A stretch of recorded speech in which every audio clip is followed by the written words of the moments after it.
అందరికీ నమస్కారం. పంచతంత్ర కథలకి స్వాగతం.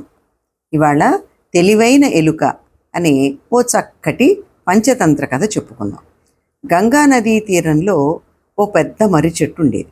ఆ చెట్టు త్వరలో విషకర్ణుడు అనే ఓ పిల్లి ఉండేది. ఆ చెట్టు కిందే ఉన్న కలుగులో సుబుద్ధుడు అనే ఒక ఎలుకుండేది. ఆ రెండిటి మధ్య జాతిరీత్యా శత్రుత్వం ఉంది కనుక ఎలుక సాధ్యమైనంత వరకు పిల్లి కంట పడకుండా జాగ్రత్త పడేది.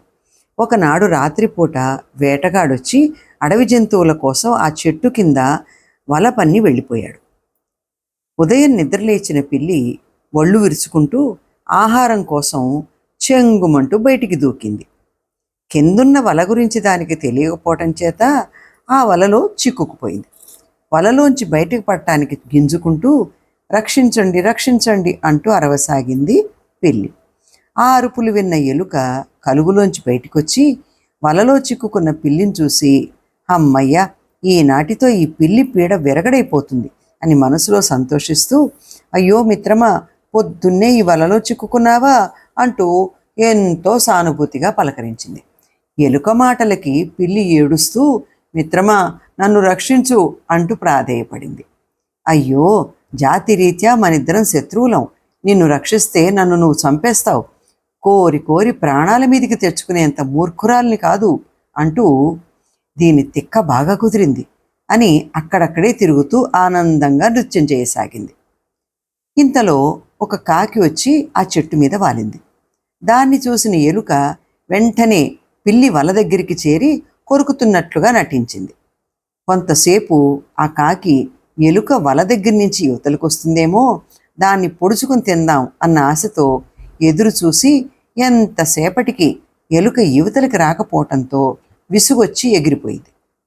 కాకి ఎగిరిపోగానే ఎలుక మళ్ళీ యువతలకొచ్చి నృత్యం చేయసాగింది. అప్పుడు పిల్లి, మిత్రమా, వలని కొరకకుండా వదిలేశావేం అని అడిగింది. ఓసి పిచ్చి మార్జాలమా, ఇంతకుముందు ఒక కాకి వచ్చి ఆ చెట్టు మీద వాలింది.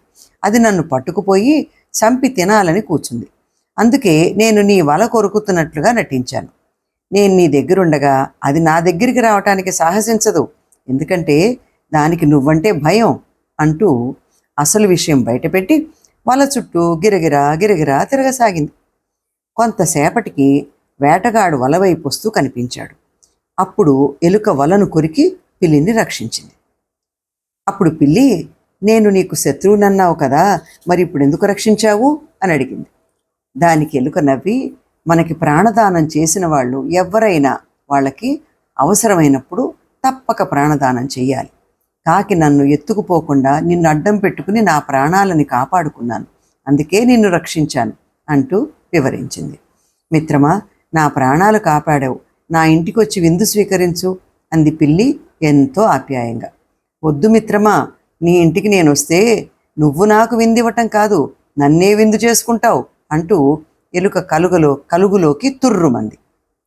అవసరమైన సమయంలో శత్రువుతో తాత్కాలికంగా స్నేహం చెయ్యాలి, కానీ శాశ్వతమైన మైత్రి చెయ్యరాదు అన్నదే ఈ కథలోని నీతి. కథ సమాప్తం. మరో మంచి కథతో మళ్ళీ కలుద్దాం.